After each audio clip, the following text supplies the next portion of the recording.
Welcome everyone, मैं हूँ प्रतीक्षा। Guys, अभी जो वेब सीरीज जितनी भी लेटेस्ट आई है मैंने उन सभी को मेरे इस चैनल पे एक्सप्लेन किया है। जैसे कि स्वीट होम की अभी सीरीज आई थी, उसका 3rd सीजन, इसी के साथ में मिर्जापुर का 3rd सीजन आया था, तो वो सीरीज का एक्सप्लेनेशन गाइज आपको इस चैनल पे मिल जाएगा। इससे पहले मैंने एक सीरीज स्टार्ट करी थी जिसका नाम है रैग्नारॉक, जिसकी 3 सीजन है। 1st सीजन में ऑलरेडी एक्सप्लेन कर चुकी हूँ और उसके बाद में आज बारी है रैग्नारॉक के 2nd सीजन की। सीजन स्टार्ट करने से पहले मैं आपको सीजन 1 का एक ब्रीफ दे देती हूँ, जहाँ पे ये कहानी हमें नॉर्वे में ले जाती है। नॉर्वे का एक एडा शहर है जहाँ पर मैग्ना एक लड़का है और उसके साथ उसकी पूरी फैमिली वापस से लौटी है शहर के अंदर। उसकी एक फ्रेंड आइसोल्ड थी जिसकी मौत पहाड़ियों के अंदर हो गई थी। इसी के साथ में हमें जाइंट्स फैमिली के बारे में बताया गया है, यूटुअल फैमिली। इसके अंदर 4 बहुत पुरानी जाइंट्स रहते हैं जो कि देवताओं के टाइम की है। उनकी माइथोलॉजी की कहानी भी हमें बताई गई है कि आखिर थॉर और जो जाइंट्स थे उनके बीच में वॉर हुई थी, सारे जाइंट्स मर गए थे, इवन जो गॉड थे वो भी मर गए थे, लेकिन कुछ जाइंट्स बच गए थे। तो इन जाइंट्स को मारने के लिए वापस से गॉड जन्म लेंगे। इसी में से एक मैग्ना नाम का लड़का है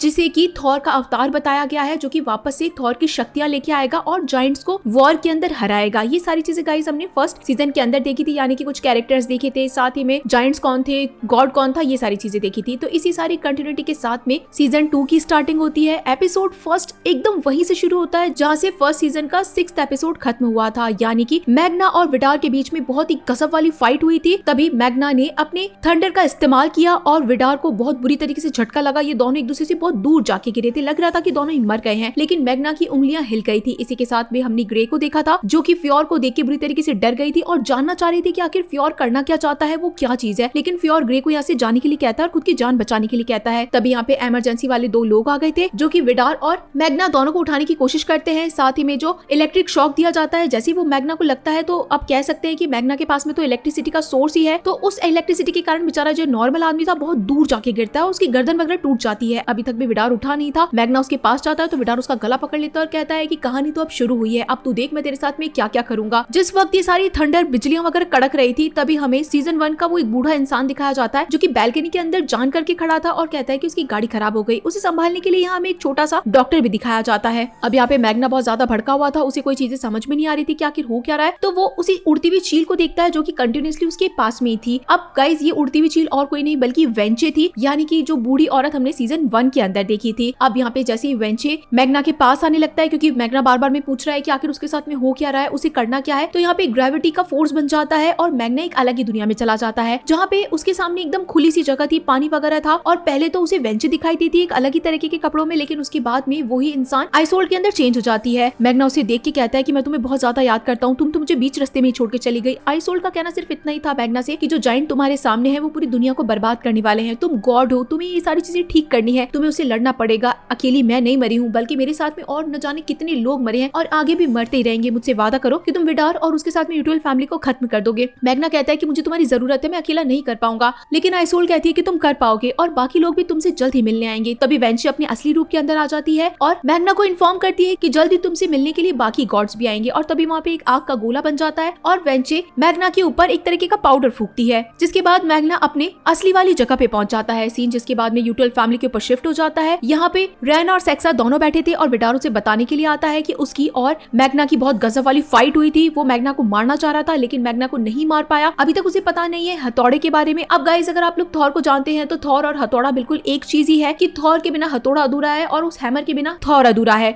तो यहाँ पर ये जो टाइटन्स थे या फिर हम कह सकते हैं जाइंट्स थे, वो यही कहते हैं कि मैग्ना को अभी तक अपनी शक्तियों के बारे में पता नहीं चला है, लेकिन फिर भी बिना हथौड़े के ही उसने थंडर का इस्तेमाल किया है, यानी कि जल्द से जल्द हमें उसे मारने की प्लानिंग बनानी ही पड़ेगी। जिसके बाद उसी रात का सीन शिफ्ट होता है जहाँ पे सीजन 1 खत्म हुआ था, यानी कि वही दिन जिस दिन मैग्ना और विडार के बीच में बहुत खतरनाक वाली फाइट हुई थी। अब यहाँ पे मैग्ना भागता हुआ आता है और बाकी सारे ग्रुप मेंबर से पूछता है कि क्या तुम लोगों के पास में वो बूढ़ी औरत आई थी, उसमें से किसी ने तुम्हारे ऊपर हाथ लगाया था, क्या वो तुम्हें कुछ बता रही थी, क्या तुम में से कोई गॉड है। अब यहाँ पे जितने भी लोग बैठे थे वो हंसने लग जाते हैं मैग्ना के ऊपर, क्योंकि वो वापस से पहले जैसी बातें कर रहा था। लेकिन साथ ही में यहाँ पे लॉरेट भी बैठा था और सारे लोग लॉरेट की बहुत ज्यादा तारीफें कर रहे हैं। मैग्ना को तो कुछ पता ही नहीं था क्योंकि मैग्ना तो चला गया था, लेकिन लॉरेट ने यूटुअल फैमिली की बहुत धजिया उड़ाई थी। जिसके बाद में मैग्ना अपने घर ही चला जाता है। सीन जिसके बाद में फ्योर के ऊपर शिफ्ट होता है। अब वो अपने घर की तरफ आता है तो सबको उससे एक्सपेक्टेशन थी कि उसने जरूर ग्रे को मार दिया होगा, क्योंकि ग्रे को अब सब कुछ पता चल गया है। तो ग्रे इस बार सच सच बता देता है कि उसने ग्रे को नहीं मारा है, वो ग्रे से प्यार करता है और वो अपनी फैमिली के खिलाफ जाना चाहता था। वो एक जाइंट है लेकिन अब वो एक इंसान से प्यार करता है, कोई और उसे मारता है। इससे पहले उसने खुद ने कुल्हाड़ी उठा ली। वो अपने कमरे में जाता है, सामान वगैरह पैक करके यहाँ से निकल ही रहा था, तभी उसके सामने विडार खड़ा हो जाता है। यहाँ पे फ्योर कहता है कि देखो मुझे किसी से भी नहीं लड़ना, अगर तुम मुझे मारना चाहते हो तो ये तुम्हारी मर्जी है, लेकिन अब मैं इस फैमिली को छोड़ रहा हूँ, मुझे और ऐसे नहीं जीना है, मैं प्यार करता हूँ ग्रे से। अब इस वक्त विडार उसे रोकना चाहता भी था, लेकिन ऑब्वियसली बात है कि फ्योर उसका बेटा था तो वो उसे मारेगा भी नहीं। इसी के कारण इस वक्त तो वो फ्योर को यहाँ से जाने देता है। सीन जिसके बाद में ग्रे के घर पे शिफ्ट हो जाता है। ग्रे यहाँ पे बैठी थी, उसके फादर भी यहीं पे थे। तभी यहाँ पे फ्योर आ जाता है जो कि अपना सामान वगैरह सब कुछ लेकर आया था। इसका मतलब है कि उसने अपनी फैमिली को छोड़ दिया है। जिसके बाद में सीन यहाँ मैग्ना के ऊपर शिफ्ट हो जाता है। मैग्ना अपने घर पे ही था और सारी चीजों को एनालाइज कर ही रहा था कि तभी यहाँ पे लॉरेट आता है। मैग्ना को लगता है कि वो अकेले जायंट्स के साथ में फाइट नहीं कर पाएगा और उसे ज्यादा लोगों की मदद चाहिए। इसी के कारण वो लॉरेट को अपनी पूरी कहानी समझाने लगता है कि आखिर उसके साथ में क्या हो रहा है। वो एक गॉड है, वो थॉर है और उसे शक्तियां मिली है, लेकिन लॉरेट इसमें से कोई भी बात समझने के लिए तैयार ही नहीं था। मैग्ना कहता है कि मैंने तुम्हें पहले भी बताया था कि मैं तेज भाग सकता हूँ, मैं दूर तक की चीजें देख सकता हूँ, मैं थंडर का इस्तेमाल कर सकता हूँ, लेकिन लॉरेट इसमें से कोई भी चीज नहीं मानता बल्कि हंसी रहा था। तब मैग्ना उसे लाइव प्रूफ देता है। एक बेसबॉल का डंडा था, लोहे का मोटा डंडा, उसे वो लॉरेट के सामने ही मोड़ देता है। लॉरेट को लग रहा था कि उसने आज शायद ज्यादा नशे कर ली है, इसी के कारण मैग्ना कुछ भी दिखा रहा है तो वो कोई भी चीज मान रहा है, लेकिन फिर भी वो अपने भाई को हक कर लेता है और कहता है कि हाँ भाई मैं बिल्कुल तुम्हारा साथ ही दूंगा। जिसके बाद में अगले दिन दिखाया जाता है कि लॉरेट यहाँ पे बैठ के अपना ब्रेकफास्ट कर रहा है और टीवी पे एक न्यूज चल रही है कि यूट्यूब फैमिली के खिलाफ बहुत सारे सबूत मिले हैं कि उनकी जो फैक्ट्री है वो काफी ज्यादा ऐसे प्रोडक्ट यूज कर रही है या फिर कह सकते हैं कि ऐसे केमिकल्स का इस्तेमाल कर रही है जिससे कि नॉर्वे का पूरा शहर गंदा पानी पी रहा है और जो एडा है उसके लोग तो इवन बीमार भी पड़ते जा रहे हैं। तो इसी के कारण यूट्यूब फैमिली के ऊपर जल्द से जल्द कार्रवाई होगी। अब ये चीज मैग्ना और लॉरेट की माँ ट्यूरिट भी देख ही रही थी कि आखिर ये सब चल क्या रहा है। इसी वक्त हम मैग्ना को देखते हैं जिसका टी शर्ट ही फट गया था। कह सकते हैं कि इस सीजन के अंदर उसे पहले से और ज्यादा ताकतवर दिखाया गया है। पहले उसकी इतनी ज्यादा बॉडी नहीं थी, लेकिन इस बार तो उसकी बॉडी हद से ज्यादा दिखाई गई है, बिल्कुल हल्क के जैसे। इसी के साथ में उसने अपना हेयर स्टाइल भी चेंज कर लिया था। वो भी ब्रेकफास्ट करने के लिए नीचे आता है, सबसे हाय हेलो वगैरह करता है। साथ ही में आज इनके फादर की डेथ एनिवर्सरी थी, तो ट्यूरिट अपने साथ में दोनों बच्चों को लेकर अपने हस्बैंड के ग्रेवयार्ड के वहाँ पे जाती है। वहाँ पे फूल वगैरह चढ़ाती है और अपने बच्चों के साथ में खड़ी थी। लेकिन अभी यहाँ पे लॉरेट बहुत ज्यादा परेशान लग रहा था। वो अपनी माँ को साफ ही कह देता है कि मुझे तो लगता ही नहीं है कि मैं आपका बेटा हूँ। पापा इतने ज्यादा हट्टे कट्टे थे, जवान थे, और साथ ही में मैग्ना भी बिल्कुल उन्हीं के जैसा है, उन्हीं की जैसी हाइट है, हेल्थ है, वो बिल्कुल डिट्टो उनकी कॉपी। और मुझे देखो ना तो मेरी उनसे शक्ल मिलती है, ना ही मैं उनके जैसा हूँ। इवन मुझे तो खुद की सेक्सुअलिटी के ऊपर भी भरोसा नहीं हो रहा है। मुझे डाउट है कि आखिर मैं हूँ क्या चीज। इस वक्त तो ट्यूरिट सारी बात सुन लेती है और अपने बेटे को कहती है कि तुम दोनों मेरे बेटे हो। जिसके बाद में तीनों अपने घर की तरफ आ ही रहे थे कि तब यहाँ पे एरिक दिखाया जाता है। गाइस मुझे तो ये एरिक लास्ट सीजन वाले एरिक से थोड़ा डिफरेंट लग रहा है। आप लोग बताइएगा कि क्या आपको ये वही लग रहा है क्या। एरिक गाइस आइसोल्ड का फादर था, जिसकी अभी कहीं ना कहीं ट्यूरिट से बातचीत वगैरह हो ही रही थी। वो मैग्ना से मिलता है और कहता है कि मैंने तुम्हारे स्कूल में वापस से एडमिशन करा दिया है, अब तुम टेंशन मत लेना, जितने भी तुम्हारे लेसन मिस हुए हैं वो तुम्हें मैं वापस ही पढ़ा दूंगा। क्योंकि लास्ट सीजन के अंदर हमने देखा था कि मैग्ना को स्कूल से बाहर निकाल दिया गया है, तो उसके बहुत सारे लेसन मिस हो गए हैं। जिसके बाद हम देखते हैं कि ट्यूरिट की जो गाड़ी है वो बिल्कुल खराब हो गई थी। इसी चक्कर के अंदर वो अपने दोनों बेटों के साथ में एक मैकेनिक की शॉप पे जाती है, लेकिन साफ दिख रहा था कि ये मैकेनिक एक नंबर का आड़ू आदमी है। ट्यूरिट की गाड़ी को हाथ भी नहीं लगाता और भर भर के बहुत सारे पैसे बता देता है, 20,000 क्रॉन्स के आसपास। तो ट्यूरिट कहती है कि इतनी तो इसमें दिक्कत भी नहीं है जितनी तुमने बता दिया, एटलीस्ट चेक तो करो। लेकिन ये आदमी कहता है कि गाड़ी लगानी तो लगा दो, नहीं तो चले जाओ। अब ऑब्वियसली बात है शहर के अंदर ज्यादा लोग थे नहीं, इसी के कारण ट्यूरिट को अपनी गाड़ी यहाँ पे छोड़नी पड़ती है। मैग्ना को अभी थॉर के बारे में और ज्यादा चीजें जाननी थी, इसी के कारण वो गूगल करने लगता है और साथ ही में यूट्यूब फैमिली के खिलाफ भी काफी सारी चीजें आ रही थी, तो वो भी ये सारी चीजें सुन रहा था। जिसके बाद में सीनिया विडार के ऊपर शिफ्ट हो गया था, जो कि बहुत ज्यादा परेशान था इस चक्कर के अंदर, क्योंकि फ्योर जो था वो काफी सारा काम संभाल लिया करता था और अब फ्योर चला गया है तो वो बिल्कुल अकेला पड़ गया है। तब यहाँ पे सेक्सा आती है और कहती है कि ये सारी चीजें आप मुझे भी तो बता सकते हैं, मुझे भी तो सिखा सकते हैं। अगर वो चला गया तो आगे जाके तो मुझे काम सीखना ही पड़ेगा। विडार को पता था कि सेक्सा को इन सारी चीजों से बिल्कुल मतलब भी नहीं है और उसे तो वो चीजें अगर सिखाएगा तो भी सेक्सा नहीं समझ पाएगी, लेकिन फिर भी सेक्सा अपने बाप के साथ में सीधा फैक्ट्री में आ जाती है। विडार उसे कई सारी चीजें सिखाता भी है, लेकिन ऐसा लग रहा था कि सेक्सा इन चीजों को नहीं समझ पा रही है कि पोर्ट क्या होता है, इम्पोर्ट क्या होता है, एक्सपोर्ट क्या होता है, उनका बिजनेस क्या है, क्या केमिकल्स है, उसे कुछ भी समझ में नहीं आ रहा था। इसी वक्त यहाँ पे उसे मिलने के लिए कुछ लोग आए थे जो कि डिपार्टमेंट से थे और उसके प्रोडक्ट्स को चेक करने के लिए आने वाले थे। विडार ने मना किया था सेक्सा को कि तुम यहीं पे रुकना, लेकिन पीछे पीछे सेक्सा भी पहुंची जाती है विडार के उन्हीं लोगों के सामने, यानी कि पुलिस ऑफिसर और एक चेकिंग ऑफिसर के सामने, जो कि विडार से उसकी रिपोर्ट्स मांग रहे थे। विडार ने कहा कि क्या आप लोगों के पास में लाइसेंस है या क्या आप लोगों के पास में डॉक्यूमेंट है इन सारी चीजों को मांगने के। जब आपके पास में डॉक्यूमेंट हो तभी आना। लेकिन यहाँ पे सेक्सा आके उन लोगों को कहती है कि कोई दिक्कत नहीं है, आप लोग बैठिए, मैं आपकी पूरी पूरी हेल्प करूंगी। इसका मतलब साफ था कि विडार और सेक्सा के बीच में अभी से ही झगड़ा हो गया था। जिसके बाद में सीन मैग्ना के ऊपर शिफ्ट होता है, जो कि एक हथौड़े का डिजाइन बना रहा था, क्योंकि उसने गूगल किया था कि थॉर और उससे रिलेटेड चीजें क्या होती है। जिसके बाद में सीन ट्यूरिट के ऊपर शिफ्ट हो जाता है। उसके पास अब पैसे बहुत ज्यादा कम बचे थे, क्योंकि गाड़ी के ऊपर बहुत ज्यादा पैसे खर्च हो गए थे। तो वो सामान तो ले लेती है, लेकिन चुकाने के लिए पैसे नहीं थे। तो वेंची कहती है कि कोई दिक्कत नहीं है, तुम ये सारा सामान लेके जा सकती हो, लेकिन तुम बस मैग्ना को एक बात बताना कि आज ब्रिज पे चले जाना और भविष्यवाणी को याद करके जाना, तुम्हें तुम्हारा नया गॉड मिलेगा। वेंची सारा सामान ले जाती है, घर पहुंचती है, जहाँ पे हम देखते हैं कि मैग्ना उसी हथौड़े के डिजाइन को पूरा कर रहा है। लॉरेट भी उसी के पास में खड़ा था। तभी उसकी माँ कहती है कि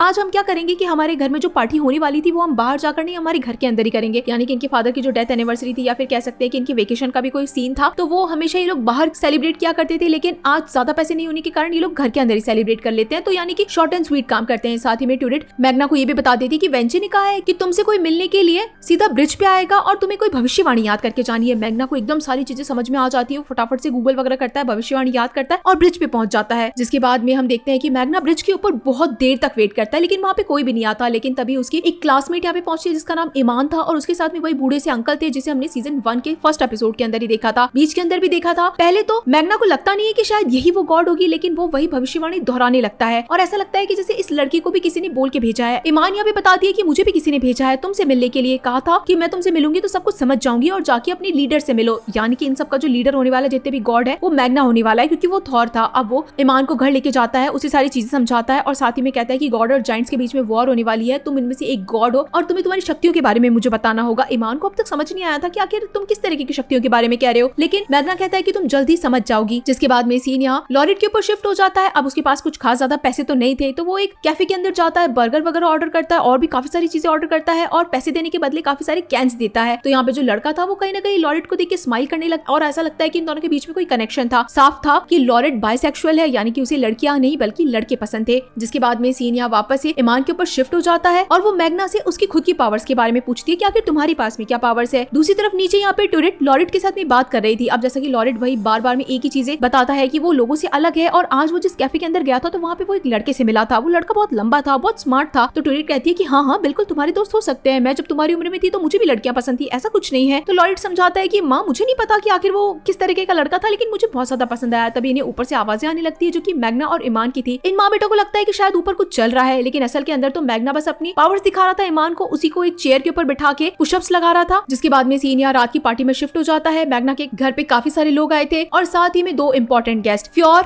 और ग्रे। ग्रे और फ्योर एक साथ में रिलेशन के अंदर थे, लेकिन मैग्ना को ये चीज देखने में भी बर्दाश्त नहीं हो रही थी क्योंकि वो ग्रे को पसंद करता था। ग्रे जिसके बाद में मैग्ना से साइड में जाके बात करती है और उसे सारी चीजें समझाती है कि देखो मैं असल के अंदर फ्योर से प्यार करती हूँ, उसने मेरे लिए अपना घर तक छोड़ दिया। अब गाइस फ्योर है तो एक जाइंट, लेकिन फिर भी वो मैग्ना को कुछ नहीं करता क्योंकि उसका मैग्ना से कोई झगड़ा था ही नहीं, बल्कि वो तो खुद ग्रे के साथ में खुश रहना चाहता था। तो ग्रे यहाँ कहती है कि देखो अब सारी चीजें खत्म कर दो, तुम बहुत अच्छे लड़के हो और मैं तुम्हारे इस चीज को लेकर अप्रिशिएट करती हूँ, हम आगे भी जाके अच्छे दोस्ती बने रहेंगे, लेकिन मैं अभी फ्योर से प्यार करती हूँ। मैग्ना इस चीज को अंडरस्टैंड करता है। उसके बाद में खुद भी नीचे पार्टी ज्वाइन करने के लिए चला जाता है। अब यहाँ पे ईमान उसे बताती है कि मुझे पता चल गया है कि आखिर मेरे पास में क्या पावर है। मैग्ना कहता है कि बताओ आखिर क्या पावर है। तभी यहाँ पे ईमान वहाँ पे बैठे हुए एक लड़के को मैनिपुलेट करती है, उसके दिमाग को पूरी तरीके से बदल देती है और कहती है कि मेरे लिए जाके कोल्ड ड्रिंक लाओ, वो भी अपने पैरों पे बैठ के। ये लड़का इतने सारे लोगों के बीच में अपने घुटनों पे चल के ईमान के लिए कोल्ड ड्रिंक लेकर आता है। अब जाके मैग्ना को समझ में आता है कि भाई इसके पास में तो सच में बहुत गजब वाली पावर है। जिसके बाद में रात होने पे लॉरेट फिर से अपनी माँ टूरेट से कहता है कि आखिर मेरे साथ में क्या हो रहा है, मैं आप लोगों में बिलोंग करता ही नहीं हूँ, मैं बिल्कुल आप लोगों के जैसा नहीं हूँ, आखिर मैं हूँ तो हूँ कौन। अब यहाँ पे टूरेट बहुत बड़ी चीज रिवील करती है कि जो लॉरेट है वो असल के अंदर टूरेट का बेटा है ही नहीं, यानी कि टूरेट का बेटा तो है लेकिन उसके बाप का बेटा नहीं है, उसका असली बाप विडार है। आज से कई सालों पहले विडार और टूरेट एक साथ में रिलेशनशिप में थे और वो दोनों एक पार्टी के अंदर गए थे और तभी यहाँ पे जो टूरेट थी वो प्रेग्नेंट हो गई थी और उसे इस बच्चे को गिराना नहीं था, इसी के कारण वो विडार का नाम भी बाहर नहीं लाना चाहती थी और इसी चक्कर में उसने मैग्ना के बाप से शादी कर ली। इसका साफ मतलब है कि लॉरेट ओवरऑल एक इंसान और जाइंट का बेटा। लॉरेट के तो होश उड़ चुके थे कि भाई ये क्या चीज बता दिया आज उसकी माँ ने। जिसके बाद में सीन यहाँ मैग्ना और ईमान के ऊपर शिफ्ट हो जाता है। अब मैग्ना को एक हथौड़ा बनवाना था, इसी के कारण वो ईमान के पास में उसी मैकेनिक के पास चली जाती है। पहले तो ये मैकेनिक मना कर देता है मैग्ना का काम करने के लिए, लेकिन तब ईमान अपनी शक्तियों का इस्तेमाल करती है और उस पावर से वो इस मैकेनिक का दिमाग मैनिपुलेट कर देती है और ये आदमी कहता है कि मैं कल के कल ही आपको सैमर को बना के दे दूंगा। जिसके बाद में सीन यहाँ विडार के ऊपर शिफ्ट होता है। टूरेट उससे मिलने के लिए आई थी और उसे इन्फॉर्म कर ही देती है सारा काम वगैरह खत्म करने के बाद कि मुझे तुम्हें कुछ इन्फॉर्म करना है। आज से 20 साल पहले हम जिस पार्टी के अंदर मिले थे और हमारे बीच में कुछ हुआ था, उससे मुझे एक बेटा पैदा हुआ। मैं उस बच्चे को नहीं मारना चाहती थी और साथ ही में तुम्हारे ऊपर भी कोई रिस्पॉन्सिबिलिटी नहीं देना चाहती थी, लेकिन आज इतने सालों बाद मैं तुम्हें बस इसलिए बता रही हूँ ताकि तुम्हें पता चल सके कि तुम्हारा एक और बेटा है। मैं तुमसे कुछ मांगना नहीं चाहती हूँ, ना ही कोई रिस्पॉन्सिबिलिटी देना चाहती हूँ, बल्कि मैं तुम्हें बिल्कुल फ्री रखना चाहती हूँ। तुम्हारे से कोई लेना देना नहीं है, लेकिन बस मुझे एक चीज इन्फॉर्म करनी थी क्योंकि लॉरेट को अब समझ में आने लगा है कि वो सबसे अलग है और आखिर मुझे उसे बताना ही पड़ा कि तुम उसके बाप हो। बाकी मैं और कुछ भी नहीं कहना चाहती। यहाँ पे विडार मन ही मन बहुत भयंकर वाला खुश हो जाता है क्योंकि एक इंसान और टाइटन का बच्चा जिंदा है, वो भी 20 साल का हो गया, इतना बड़ा। सोचो उसके पास में क्या क्या पावर्स होगी। और वो क्रीपी से स्माइल देके कहता है कि काश ये बात तुमने मुझे पहले बता दी होती। जिसके बाद एपिसोड के लास्ट में हम देखते हैं कि विडार अब लॉरेट को लेने के लिए घर पहुंच गया है। वो लॉरेट को गले लगाता है। मैग्ना ये सारी चीजें देख रहा था और विडार बहुत ही गंदी वाली स्माइल देता है कि मानो भाई उसने तो एक बहुत बड़ा इक्का अपने पास में ले लिया है, क्योंकि अगर कल को